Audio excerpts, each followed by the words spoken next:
Ladies and gentlemen, introducing Seal of Approval.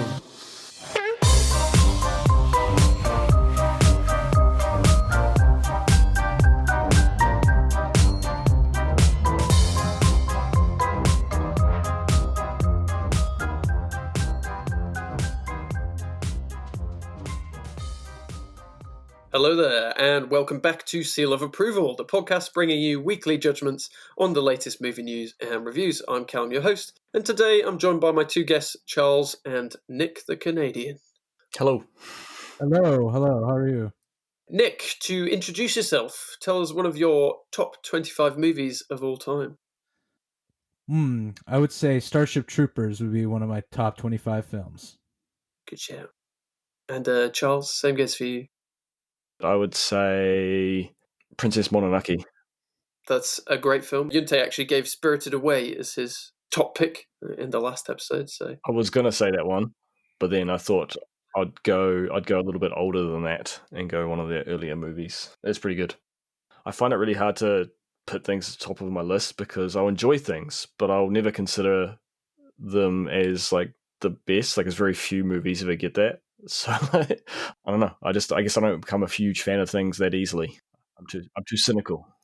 I find a lot of films are kind of like your favorite films are often memories of your childhood or being like different stages of your life. So I find that like my favorite films are usually things that really changed the way I look at something. Like Saving Private Ryan changed my outlook on war, or I don't know, Amélie, which is like a really like cute and wholesome story. It's also sad. You know what I mean? Yeah. But like these are different like lessons, right? the ones that move you, yes, are more than just colours on the screen. Yeah. I find people are like, these moments get burnt in and then those are their favorite movies. And they're like 80 years old, like, what's your favorite movie? It's like, I don't know, a movie that came out when I was a kid. And I just don't think that way. I don't think. Like, the thing I like most is the thing I watched most recently. It tends to be my answer. So that's Monster Hunter, is it? Yeah. Not always, I guess. You're right. But in general, I have a short memory for these kind of things. For me, it massively depends on, especially now, having worked in the industry, I appreciate well-crafted films. And often tends to be, like you say, Nick, older ones.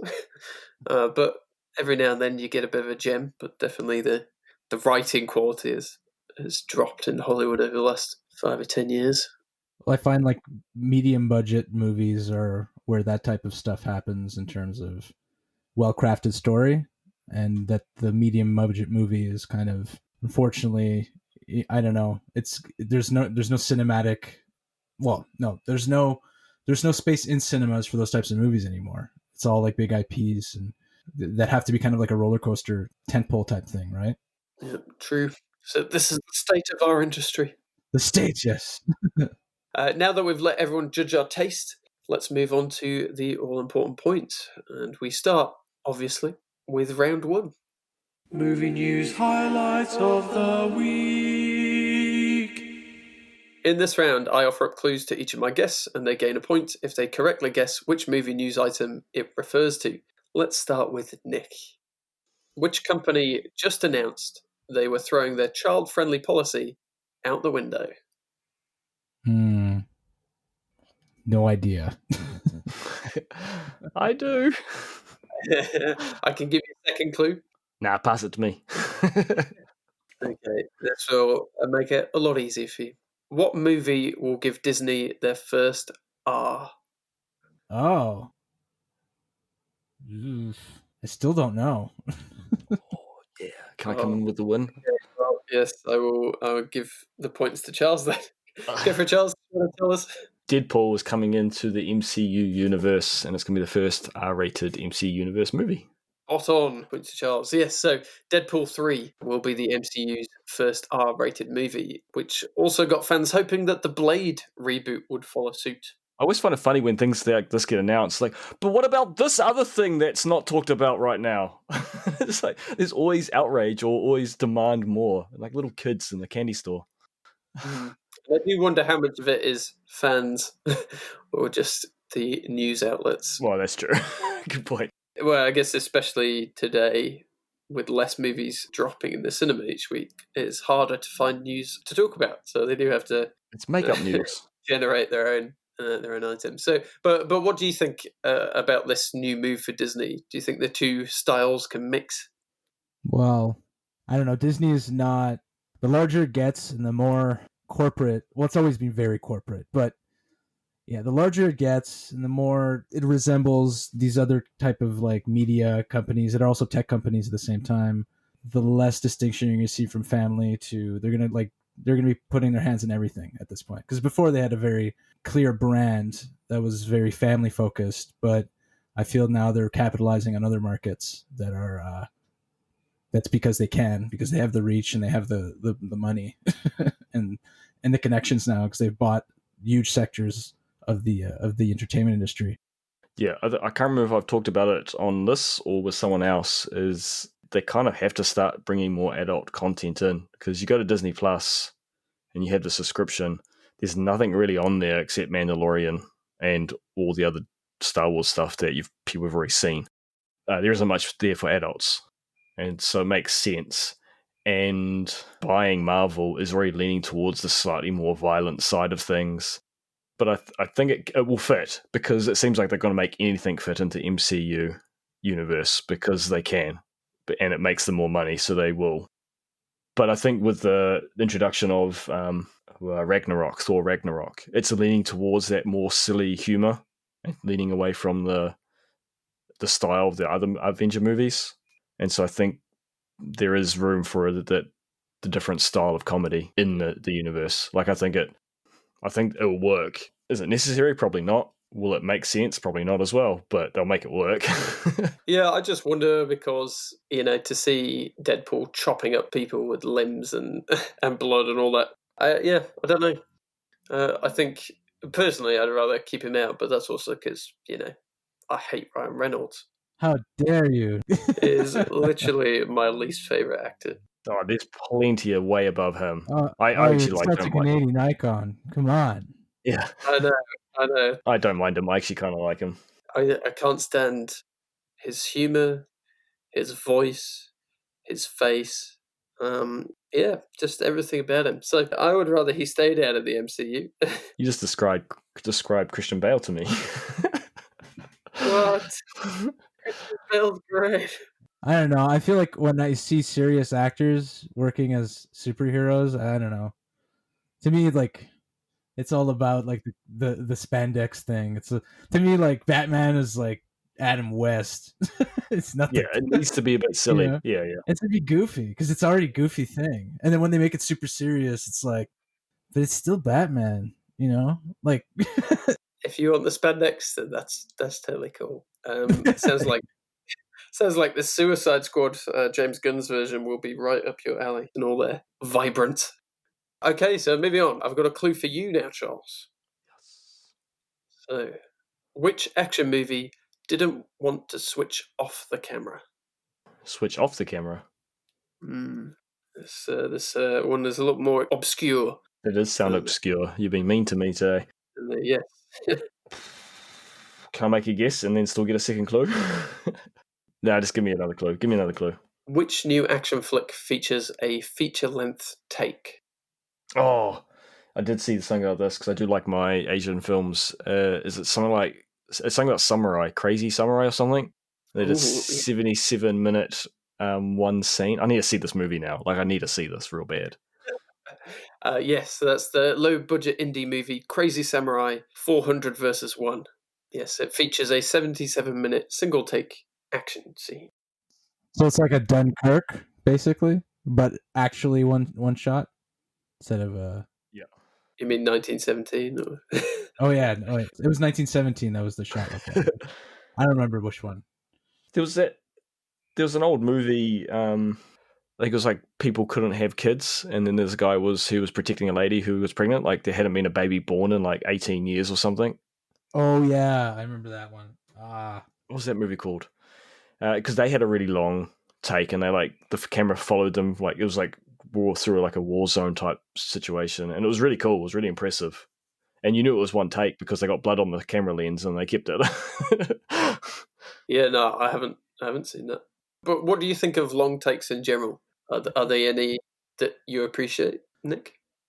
Well, I went through a phase as like a videographer, cinematographer, where I always wanted to do long takes and follow shots with gimbals, and it was always like because I'd seen that approach in short films during the TIFF. I think back in 2017, I saw one film, independent film made in Quebec, and it was just all one take, the whole thing. It was around 15 minutes long, and it was just about a guy that found his girlfriend cheating on him in a bar, and the whole like rambunctious kind of situation that created, and the like. It's weird, like the way that the story is told with the camera. Very, very interesting tool. It's a really interesting effect because I feel like you are being transported through space, and that really helps it with immersion, especially when it's done in a way that like uses the camera as a tool to really focus on the action and get you in the action or beside it, or even near a face, or you know what I mean. Or sometimes the camera will pan away deliberately so that you don't see something happening, but like you want to see what's going on. So it's really cool. Like long takes can be really well done. Yeah. Really fun. Yeah, see, I've never really thought about it the way you just described it, Nick, and it makes sense. It really puts you in as a fly on the wall, which is kind of the whole concept for films. Like you're an observer on something that you normally wouldn't be able to observe. But where I like long takes is more, I'm a huge kung fu film fan, and I like to see the art and the skill of the actual martial artist or the stuntman on screen. And with the more modern, quick take, fast take action movies we get now, they're impressive and action packed, but you don't really see the same skill set come out. They're just doing a short movement and then cut next short movement. Whereas I like to see these long fight scenes that are literally two guys have spent hours practicing this fight scene. They're actually getting hurt as they fight. And that's what I like to see, like the old Jackie Chan films, the old Jet Li films. And so I like a long take. And that's what this film sounds like it might be. It's a well choreographed fight scene that's ridiculously long. Don't know about well choreographed. Well, maybe it doesn't go down that well, but I'm curious to see it. And but you can give credit where credit's due when you see the whole thing. Like there is good skill in there, and that gets taken away, and the editor has control in more modern films. So maybe 77 minutes is a little long, but a longer take and allowing someone to just fight or do their action, there's something said for that. No, I would definitely agree. I think it definitely comes down to the choreography. Yes. But as you said, and having, you and I both done stunts in various films and, studied fighting, I think we can both appreciate good choreography when it's on display and you can see it. Yes. I guess from that perspective, long takes are great because you actually get to see what's going on.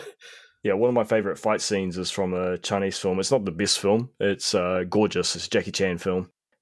It's a love story, but there's a great fight scene. And there is cuts. They do some fancy editing and cutting, but there is also times when they just put a camera there and the two guys, Jackie Chan, and it's this little Australian fighter who's smaller than Jackie Chan, and they chose him for that reason, but he can move, man. He's quick. And they just straight up kickbox, basically, like just straight up fight. And it's just cool to see the speed and the talent of these performers. And you lose some of that now with the whole. Even though I like Bourne Identity, the fun movies, that whole era now is just quick edits, quick cuts. Yeah, the Bourne Trilogy has a lot to answer for, I think, in terms of what we see in terms of action on the big screen these days, for sure. Well, actually, have you seen Extraction? Ooh. The Netflix film is actually directed by a stuntman. Yes, and I did see that. That was very good action. That was really well done. And they had some quite long takes from memory in that too, where like they follow them through like buildings and stuff. It doesn't necessarily need to be what we might consider a long take. The action should be visible. Yes. Yes. Obviously we edit to make it safe for the actors, but also so that we can do more ridiculous things. I think, just in general, it would be nice if the color grade allowed us to actually see what was going on, the lighting. But also just having the camera either a little bit steadier or a bit wider. One of my favorite action scenes is from Old Boy, the Korean movie. Don't know if you've seen the hallway fight scene. No, I haven't actually. No.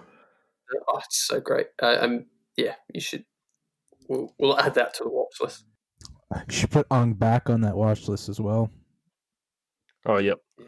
Umbak is a homage to the old Chinese cinema. They were just doing what they loved from watching the Hong Kong films. Yes, no, we can all appreciate great action when it's well choreographed and well shot. All right, I'll open this next clue up to either of you. So first person to jump in with the right answer gets the point. Ooh. Your first clue. Which movie has no time to screen? No time to screen? As in show? I know which one. The James Bond one. No Time to Die, or whatever it's called. There you go. Yes, Charles, spot on. Damn. Yes, No Time to Die, the next James Bond movie featuring Been delayed. Daniel Craig. Yes, it may skip Easter and move closer to Thanksgiving. And when we say may, it will. What threw me off is that there's been a few movies delayed just recently. So I was thinking, there's been lots delayed. How can it be one? But then I realised the pun. Do you like Daniel Craig's Bond? Nope, there's another actor that is worse than Ryan Reynolds. Really? I think he's pretty good. Daniel Craig played the inspector in Knives Out, and you had this like American Southern gentleman I can't do it, but Southern gentleman accent, and he did it really well. He sounded like Colonel Sanders. He's not that bad of an actor. I just think he's playing as James Bond. I don't know. I like James Bond not being like as you were saying before, like the James Bond movies were very much influenced by the action scenes of the Bourne Identity trilogy as well. So I find the new Bonds are characterized by that. And whenever I see Daniel Craig, I think of that. I like my old school Bonds, but the 90s Bond was fun. What's his name? Like GoldenEye and Pierce Brosnan. Yeah, Pierce Brosnan. Yeah, like the suave, sophisticated Bond that did do a bit of fighting. It did shoot a gun and stuff, but was more of like a spy. While Daniel Craig's just like, Rambo with a suit. He also does look bored most of the time, especially in the recent trailers for No Time to Die. Just his face looks like it's like melting. Yeah, he's got like angry wrist face, bored wrist face. So if you're going to recast, anybody in particular that you'd be interested in seeing as Bond? Like a current actor, or I know exactly what I'm going to say. Okay. Ryan Reynolds should be the next James Bond. Oh, get out of here! Get out of here! Well, never been a massive fan of Bond. Hands down, best choice. Definitely the best actor for the job. He'll bring humor to the role. He has to be British. No. So, but, like, you know what? You can do the accent. We're gonna voice coach everything. It'll be all good. It doesn't need to be British. It just has to sound British. He's part of the Commonwealth. Yeah. There we go. Qualified. He's the subject of the Queen. Have a word with the Queen, and we'll get him. Imagine they just started rotating it that way. They're like, okay, Australian James Bond, Canadian James Bond, Kiwi James Bond, yeah, Indian James Bond. That'd be a good one. Are you sure there isn't like a James Bond in Bollywood? Yeah, there must be. It was like there would be a ripoff for sure. He's like a cop, and he could flip like pickup trucks. I don't know, like the crazy fight scenes they do there in Bollywood, pretty funny. Yeah, they're pretty great. Yeah, it's very animated. It's like a cartoon, sometimes like it's like I'm watching a cartoon rather than a movie. It's weird.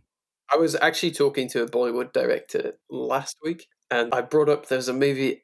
I forget if this is his actual name. I doubt it. It's The Fly.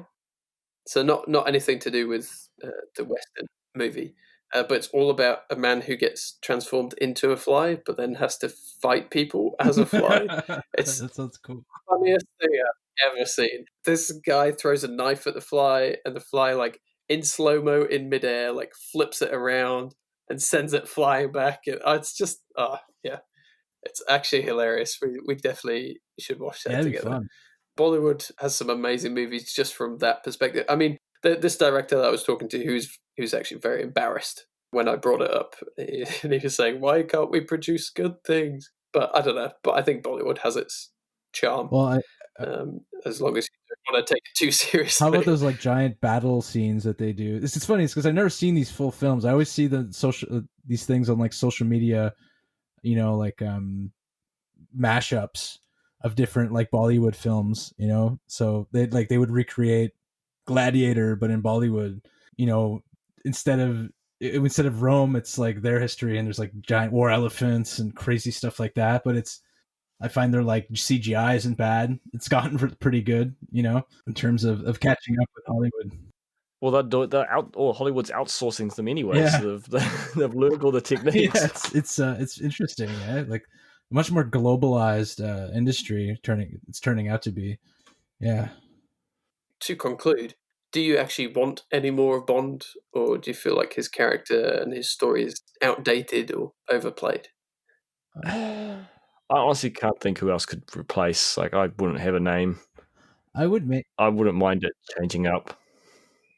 I'd keep the universe and I'd keep Bond, but I would retire Bond as like a character, like recurring character. And they've done this in other TV shows and other series where, the main character gets retired but acts as like a backdrop to the story, or, doesn't, like appear, like Bond is a mysterious, but it's not the main character anymore. Maybe make it a female character that's like a new spy, or, you know what I mean?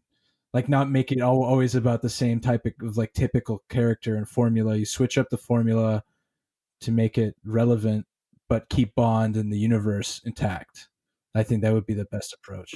Yeah, so don't make it a female Bond, but make it, I think we've talked about this before, Callum, 008 or whatever, and it's a whole new agent. But it could be kind of cool still having Bond like make appearances, but he's now second fiddle, not. Yeah. He's not the guy. Well, I mean, it sounds like they're trying to do that in No Time to Die, which I think is the wrong place to do it in his own movie, where he's taking second billing. Which is because he doesn't care. He probably demanded that happen, so he didn't have to try. Yeah, true. He's in it for the money right now. He's been doing it for a while, I guess. So maybe he'll move on to the detective franchise, the Southern Detective franchise. He's quite good. He did a really, really good job. I was very surprised in his performance. It really caught me off guard. Yeah. Yeah, same. Yeah. Although the accent was really jarring at first, but about 20 minutes in, and I'd got over that, I think. He did it, yeah. But yeah, no, I agree. I think he's good. I'd be happy to see more of him. And with that, we're on to round 2. Mostly rotten. In this round, my guests have to guess the Rotten Tomato scores for various movies. Closest guess wins the points. So, how about we start with Charles, seeing as it's your favourite game. Yay! Let's do the Blade Trilogy. Okay. So, for the first Blade movie, Charles, you want to give us the critics' percentage score? I think you need to change this description for this game to being Charles guessing it wrong. I don't know. Like, that's a hard one because I know it's got a bit of a cult classic, but I don't imagine that critics would have liked this movie much. So let's go 73. 73. Okay. And for you, Nick, what do you think the critics gave the first Blade movie? I think I would say 61. Well, it's actually 56%. I have no idea. The era that movies come out in depend on how critics review things. Like, you were on the right track though. Definitely, the critics were not a fan. So, Nick, do you want to give us the audience score? The audience score? Oh, Yeah. 72%. 72%. And for you, Charles, what do you reckon? I'm going to go high. I'm going to say people like this movie. I'm going to say 79. 79. Ooh, Charles, you're almost spot on there. 78%. Did I win one? Yes, you did. Are you just tricking me just to tear me back down? No, surprisingly, you actually got one right, and almost exactly right. So, wow. Good job, me. Well, in that case, we'll see if you can carry on your your winning streak. So we'll move on to Blade 2. Do you want to give us a critic score for the sequel? Ooh, I can't remember when the movie was released. I'm trying to think what period it was released in. Let's go 61. 61. And for you, Nick? 41%. 41%. Well, in that case, Charles, you have another point. It's 57%. Look at that. Wasn't so rotten. There you go. Yes, the first movie, 56. The second movie, 57. So a slight improvement for the critics, anyway. So what do you think the audience thought for the sequel, Nick? Let's give it a 75. And what do you reckon, Charles? I'm going to go 81 again, or 81 this time. Well, it's actually 68%. Oh, okay. I obviously remember these movies not well because I can't remember which one people liked. Yeah, so despite the critics actually enjoying the second movie marginally more, the audience were not a fan of the second one. I haven't seen Blade movies for years, actually, so I couldn't necessarily tell you myself which one was which. Oh, that's my problem. It's been at least 15 years, if not longer. Okay, so for the final installment in the Blade trilogy, with Blade Trinity, that is the one with Ryan Reynolds, yes. So it must be worse. Nick, do you want to give us the critic score? Yeah, I'll give it a 40. And what do you reckon? Let's go at 52. 52. Well, you should have listened to me when I said Ryan Reynolds was the problem. It's actually 25%. Apparently, okay. I remember reading about this.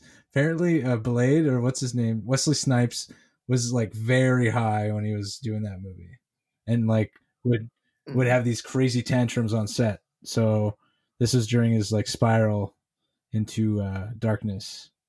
So it can't be Ryan's fault. Ryan's innocent. No, there's a reason why he drunk himself into a stupor, and that's because Ryan Reynolds. So, yeah. Anyway, how about the audience score then? Charles, do you want to give the audience score? Let's go 59. 59. Okay. Audience is going to love it, aren't they? And for you, Nick? I'm gonna go for. I'd say it probably got a 54. Well, Charles, I am blown away. It is exactly 59%. Oh, What? look out. I read the market. How could? Oh, Charles has been cheating, clearly. No, I haven't. Come on, man. For sure. Yeah, so there you go. That was the Blade trilogy. Not exactly well received from critics or audiences, to be honest. Although it seems to be remembered fondly, I guess. I'm interested in Disney's reboot. I know Wesley came out in the news and said that he would always be Blade. So I think he's gunning for a cameo in the movie. Is he going to be the old guy? Yeah, like an old mentor or something. Yeah, always the guy with the haggard hair and lives in the sewers. That's pretty much how it goes. And it's like, oh, I'm a human, and I hang out with vampires.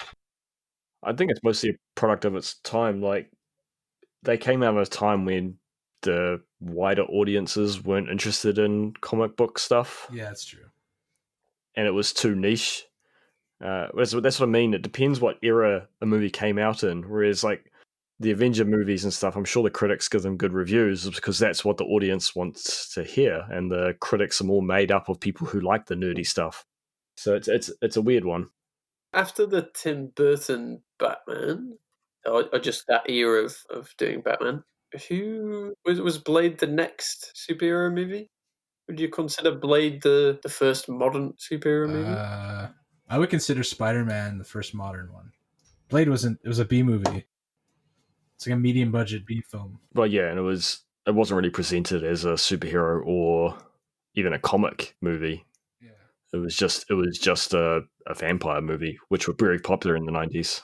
Like Spider-Man was like the first one I remember being like, the Spider-Man cartoons, and you knew about the comic books, but finally a proper, real, like a live action superhero film was coming out.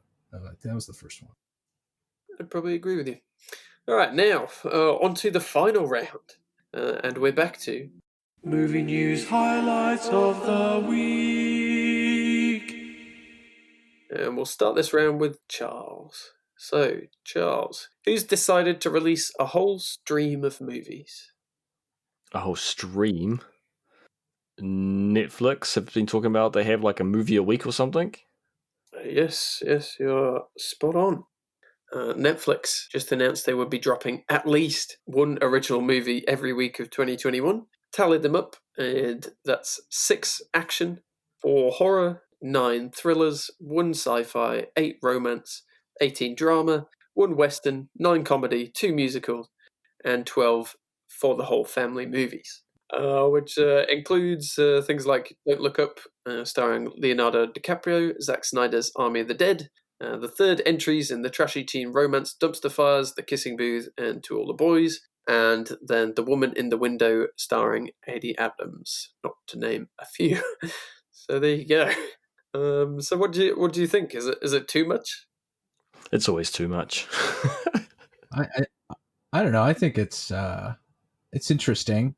You appreciate them stepping in for the cinemas? Yeah, I do. I think there needs to be new content being generated because there is a lot of demand, right? And since cinemas are closed, it makes sense. But I don't know. What I'm disappointed about is the fact there's one sci-fi film.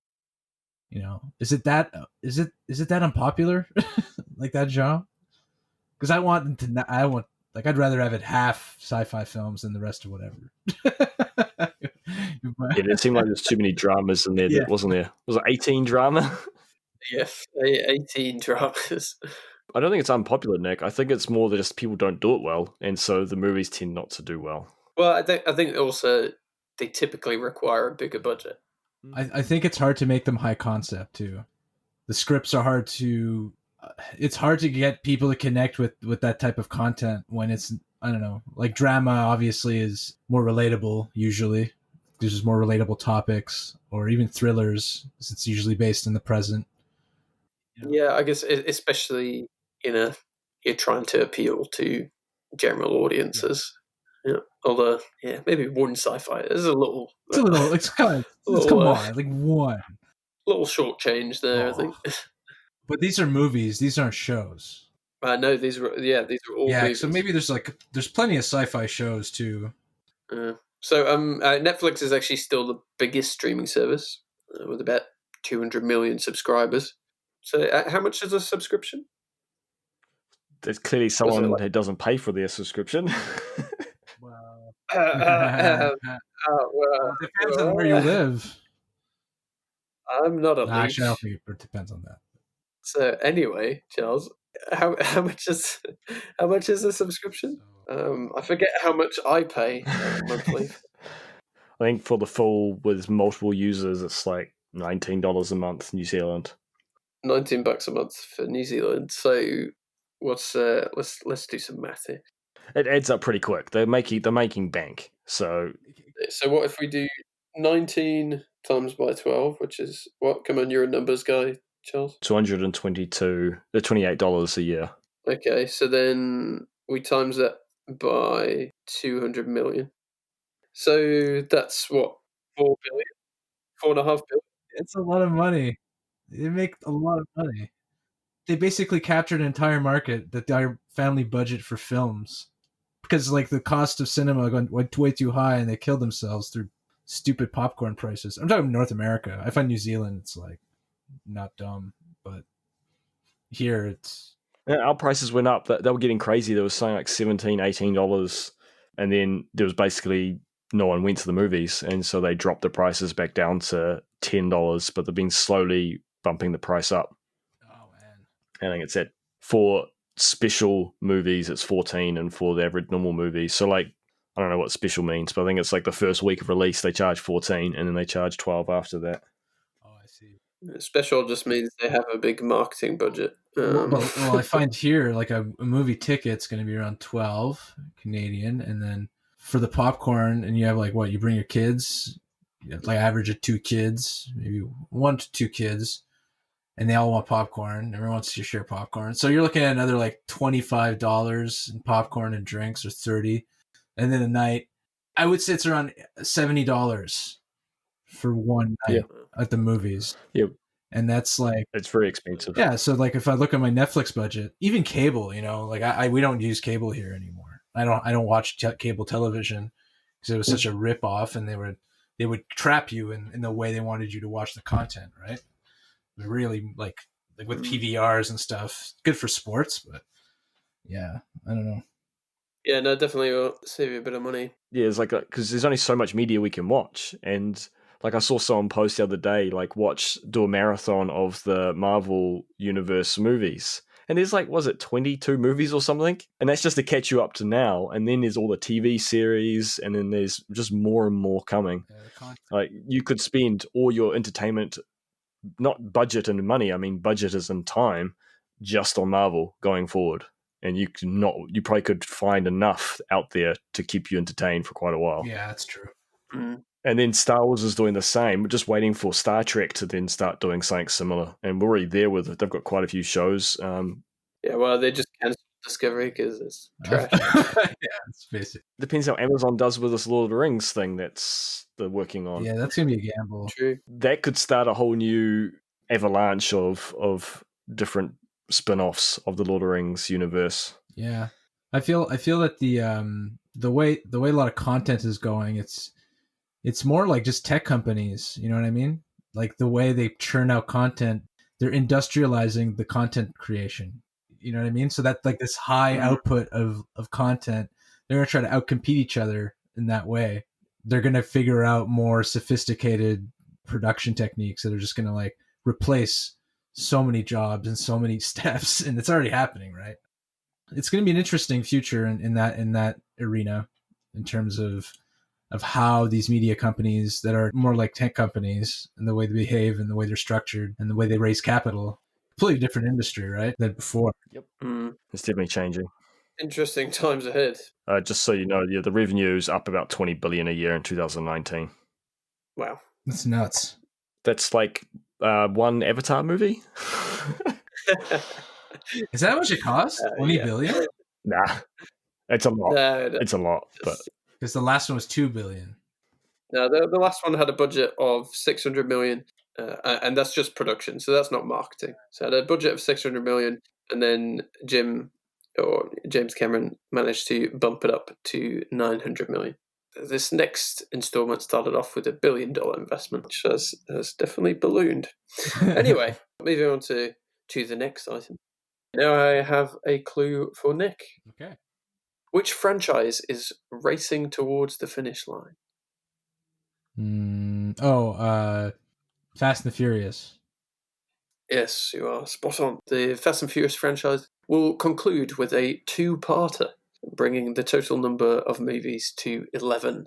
That's amazing. That's like the best. That's exactly what we need right now. More Fast and the Furious. More. So you like the... No. I like the first couple, and I was like, nah, it's just done. Like, you still making these things? Come on, guys.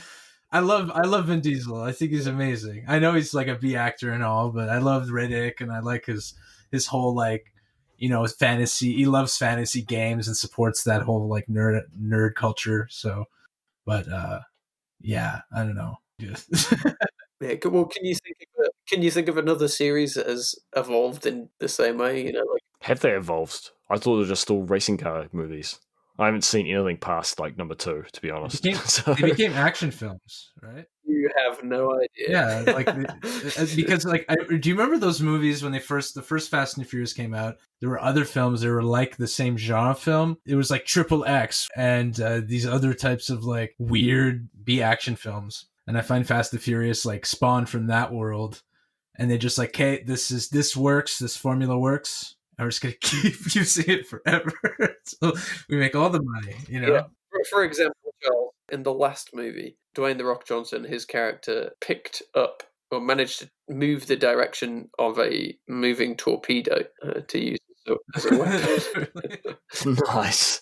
I need to see this film. It's like said for stupid fun action though. Oh yeah, it's kind of it's dumb. It's a good time if you're not looking at it from a craft. Yeah. I see what you mean. What do you think of two-parters in general? You know, you've got obviously the Twilight and Harry Potter series did it, the Hunger Games. In general, it seems like it's just dragging it on that doesn't need to be. But the thing is, with this one, there is no story already being told. It's not all the ones you just named are based on books, and there's a lot of content in those books, and that's their excuse for doing it. In this case, they said it's going to end with the 10th installment, which is in 2 parts. So it's not ending at the 10th installment, it's ending at the 11th installment. So it was just like a really dumb way to announce they're doing 2 more movies. Well, as far as I'm concerned. So it's not really a 2-parter in my mind. It's just another 2 movies. Yeah. All right. This next clue I'll open up again to either of you. So first person to jump in gets the points. So which movie has strung up an ensemble of returning characters? Strung up. Returning characters. Next clue. Which movie is rumoured to combine 3 iterations of the same hero? Oh, Spider-Man. They should have got the first. There you go. It's like that was obvious. I was like, can't be Spider-Man. It's too obvious. And then I was like, what? It Well, doesn't that's what answer. Should have answered. I know.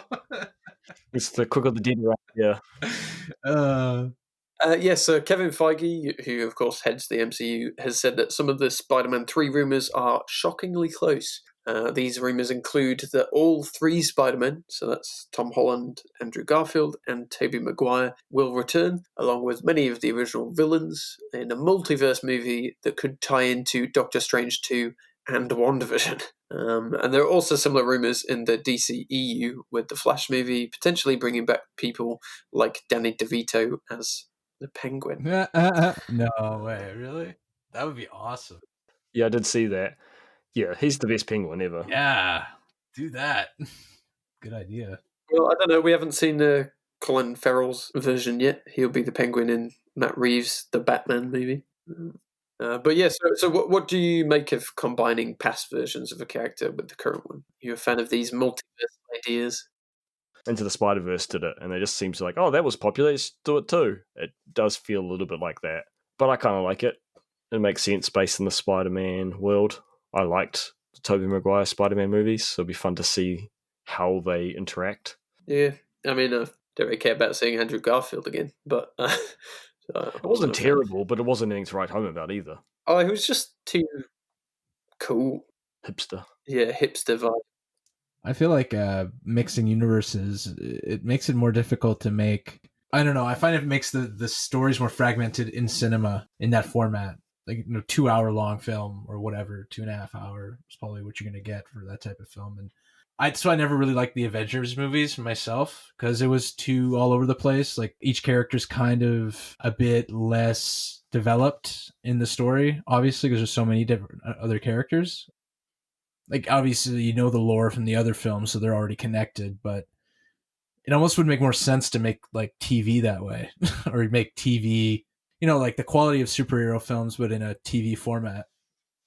Which we could go with that. Yeah, well, I guess that's what Disney Plus is doing now. And that's the That's what they have done with the MCU movies. It's just the really long episodes. Yeah. Like, that's how it feels now, right? It's just like this is too much for one movie. And I can't get into any of these characters because it's all over the place. It's a huge like battle, you know.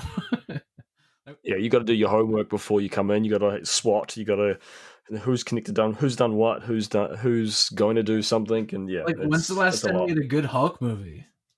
Like a good one? Never, but still, we could try. Keep trying. You know, it's like trying to land on the moon. You'll have to keep trying until you do it. Well, the next opportunity you'll have is in the She-Hulk Disney Plus TV series. Really? So you never know. Cool. Into the Spider-Verse was a fantastic movie. Yes, very good. That's all I really need of multiverses, to be honest. It was a story built around that, as opposed to being other stories converging and then having to balance the different tones and what have you. Well, that's what I mean. Like, it feels like they're just kind of copying a popular thing rather than doing their own thing. And the other Spider-Man, that's the weirdest thing about this is that the first two Spider-Men weren't part of, like, they aren't part of the Marvel universe, like, at all. They weren't even made by Marvel Studios, were they? Nope. And so it does feel a little bit weird. But it's also kind of cool that that's happening. Like, that people are agreeing in these boardrooms somewhere. Yeah. If they're going to do that, I'd like them to introduce Spider-Gwen and some of the other more obscure ones. I want Spider-Pig, damn it. Like, well, a live-action Spider-Pig. Exactly. Okay, well, something finally to put on his top 25. Like, they can't go all in. Like, just they're kind of going half in. And so, I don't know. We'll see. Yes. Alrighty. And with that, Charles is on 17 points. Oh, and Nick has 8. So, yes, Getting wrecked. Charles, you're pushing, making new ground today. it doesn't happen often, Nick. Doesn't happen often. Which means it's time for our bonus points. This is where I lose it all. These next clues will be quickfire, so they're available to both my guests, all of them. So last chance for Nick to crawl his way back to victory. Here goes. Which Christmas set wished they could censor their star? Tom Cruise's movie? No. Christmas set. It happened over Christmas time. Is it that film with? Is it that Mel Gibson movie that he's like a? Oh no, it's not a recent. No, there's a new one. It's like a Christmas movie. Anyways, yeah. Yeah. I'm the one I'm referring to is not recent. Oh, I see. It's shot some years ago. There's an actor reflecting on his experience. Was it Birdman? No, it's a Christmas movie. A Christmas. Oh, sorry, that's right. No, I don't know. don't know it. Both passing. A point to me. Fantastic. Nice. No, so this is Tim Allen recalling dropping the F-bomb Oh yeah. on the set of the Santa Claus 3 in front of the kids. I was gonna say him just because he's the Santa Claus movie I remember the most. So I was just like, oh man, I should have said it. Follow your gut. But yes, so lucky for them, they didn't have James Cameron as a director, or the kids would have had to wear earmuffs all the time. Anyway, so the next news item: which actor is keen to return to a franchise for the salary? Liam Neeson for Star Wars. No. That's one I can think of. Yeah, no, I can't think of any other examples that I've heard of. You actually met him on set, Charles. He played a certain dwarf. John Rhys Davis. Oh, Yes. you just gave that to It is him. true. Come on, that's not fair. That was easy. It's like, hey, I know exactly what you. He doesn't deserve a okay, point, okay. I'm afraid. No. I don't I have know heard the about this one. The clue was in the word salary. So John Rhys Davies has said he'd be keen for reprising his role, Salah, in Disney's Indiana Jones 5 movie. Yes, so another point to me. and each of those points was actually worth 15. So I'm now in the You're on the table. with 30 points. So next item then. Which marvelous hero is working their way up to a sequel? That Captain Marvel.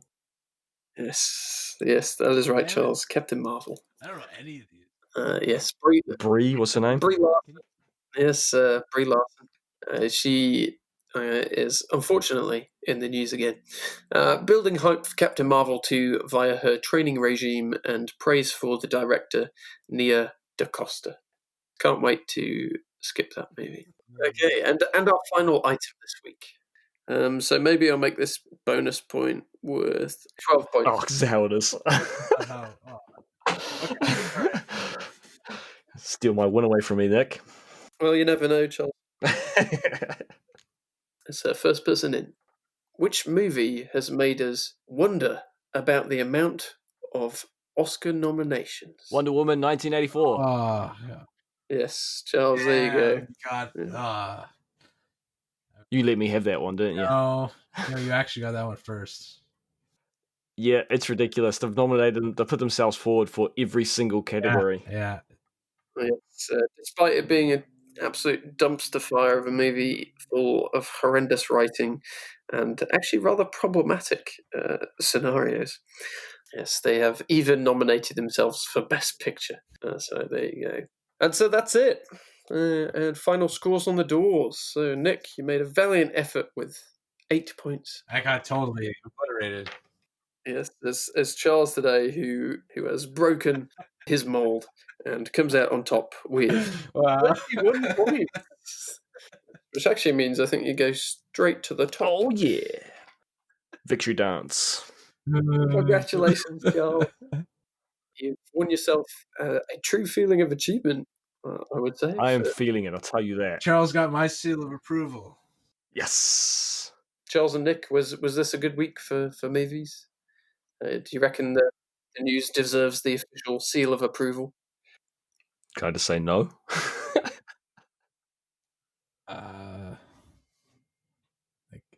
guess so. No.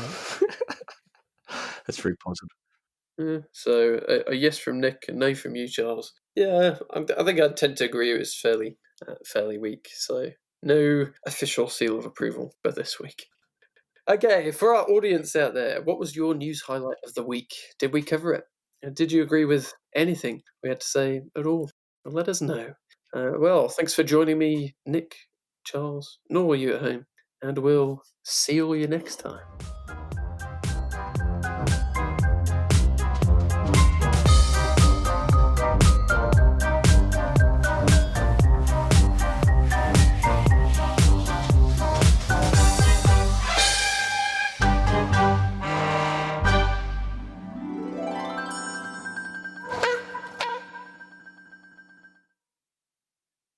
How does your math work? I thought it was on 19 before. No, it was like your counting's all wrong.